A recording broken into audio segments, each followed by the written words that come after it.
dan bahagia Ibu dan Bapak Guru. Halo, selamat datang di modul penggunaan hasil asesmen. Kali ini kita akan mempelajari materi pelaporan belajar oleh murid.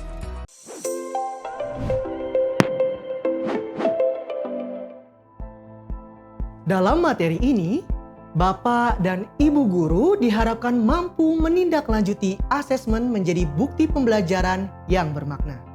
Sebelumnya, Ibu dan Bapak Guru sudah mempelajari berbagai alternatif laporan hasil belajar. Lantas, apa perbedaan laporan belajar dengan laporan hasil belajar? Siapa sajakah pihak yang terlibat dalam pelaporan belajar? Dan bagaimana cara melakukan pelaporan belajar yang efektif? Untuk menjawab pertanyaan-pertanyaan tersebut, mari kita simak dua video berikut. Silakan. Selamat pagi, Bu. Pagi, Ibu. Silakan duduk. Terima kasih, Bu Nabila. Saya ibunya Doni, Bu Nabila. Apa kabarnya Ibu hari ini? Sehat, Bu? Sehat, alhamdulillah. Semoga kabar Ibu juga sehat ya. Amin. Terima kasih sudah hadir dalam pembagian raport semester 1 ini. Ini raport Ananda Doni di semester 1 ini. Boleh dilihat, Ibu? Terima kasih, Bu Nabila. Alhamdulillah hasil belajar Doni di semester 1 ini meningkat. Pencapaian Doni sangat menonjol di mata pelajaran matematika. Adapun hal yang perlu diperhatikan adalah motivasi untuk menulis. Karena buku catatan Doni sering sekali terlihat kosong. Doni juga sering sekali menuliskan jawaban yang terlalu singkat tanpa memberikan penjelasan atau alasan yang diminta. Oh, begitu ya, Bu ya. Memang untuk mata pelajaran matematika, Doni sering melaporkan hasil ulangan matematikanya, Bu, baik dari ulangan harian ataupun ulangan semesternya. Tapi untuk sikap keseharian Doni di sekolah gimana ya, Bu? Karena dia jarang sekali cerita. Selama ini sikap Doni cukup baik di kelas. Doni sering sekali berinisiatif membantu saya atau bahkan guru lain untuk mengambil buku di perpustakaan.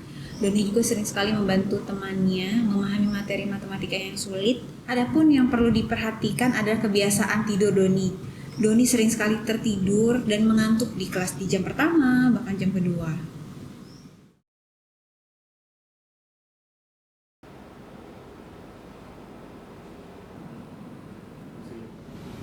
Halo Bu Nabila. Halo Pak Rizky. Pak, di kelas Bapak kok ramai sekali ya, ada apa? Oh, itu loh Bu. Murid-murid sedang mempersiapkan pameran hasil belajar mereka selama 1 semester. Nanti orang tua mereka akan datang loh. Oh, jadi Bapak melakukan pelaporan belajar dengan cara pameran karya ya? Iya, betul Bu.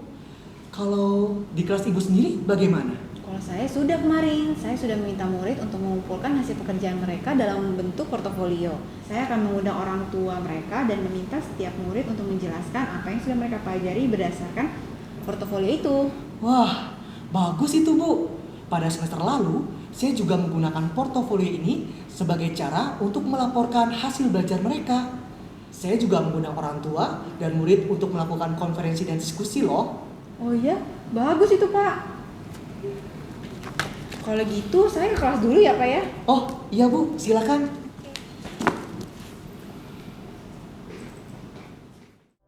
Ibu dan Bapak Guru, dari dua video tersebut, mari kita gali hal mana yang sudah Ibu dan Bapak lakukan.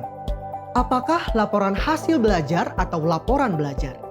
Ibu dan Bapak, pemberian rapor seringkali digunakan sebagai satu-satunya cara dalam melaporkan hasil belajar murid kepada orang tua. Murid seringkali tidak dilibatkan dalam pemberian laporan tersebut. Padahal, murid perlu mengetahui pencapaian apa yang selama ini sudah mereka dapatkan, apa yang perlu ditingkatkan, dan bagaimana cara untuk mencapainya dengan lebih baik. Pada pelaporan belajar, justru muridlah yang berperan dalam menyampaikan pencapaian mereka. Hal tersebut berfungsi sebagai proses refleksi bagi murid. Saat menyampaikan laporan belajar kepada orang tua mereka, murid berkesempatan untuk mendapatkan umpan balik. Hal yang perlu ditekankan dalam pelaporan belajar adalah murid tidak hanya menyampaikan nilai yang didapat, namun murid diharapkan dapat menyampaikan proses pembelajaran yang dilalui, baik itu hal yang mereka sukai ataupun hambatan yang dihadapi. Hal ini cukup berbeda dengan yang sering terjadi pada pelaporan hasil belajar, di mana murid hanya melaporkan nilai ulangan atau tugas yang didapatkan. Jika diamati dari video tadi, ada beberapa alternatif pelaporan belajar yang dapat dilakukan oleh guru. Alternatif pertama adalah portofolio. Portofolio bertujuan untuk mendokumentasikan hasil karya murid. Isi portofolio adalah hasil karya murid yang dipilih sendiri berdasarkan hasil diskusi dengan guru. Portofolio bisa berupa foto, video, infografis, poster, atau karya apapun. Portofolio murid SMK bisa berupa benda kerja atau produk hasil praktik. Alternatif kedua adalah diskusi atau konferensi. Tujuan diskusi adalah berbagi informasi antara guru, murid, dan orang tua. Sekolah perlu menentukan fungsi dari suatu diskusi agar murid bisa mendapatkan umpan balik yang bermanfaat untuk pengembangan dirinya di masa yang akan datang. Diskusi atau konferensi bisa dilakukan dalam suasana formal maupun informal. Alternatif selanjutnya adalah pameran karya. Pameran karya berisi proses dari pembelajaran hingga produk dari sebuah proyek belajar. Pameran karya bisa mengundang orang tua peserta didik, komunitas sekolah, maupun mengundang peserta didik dan pendidik dari sekolah lain untuk saling belajar dan mendapatkan umpan balik dari audiens yang lebih luas selain guru setempat.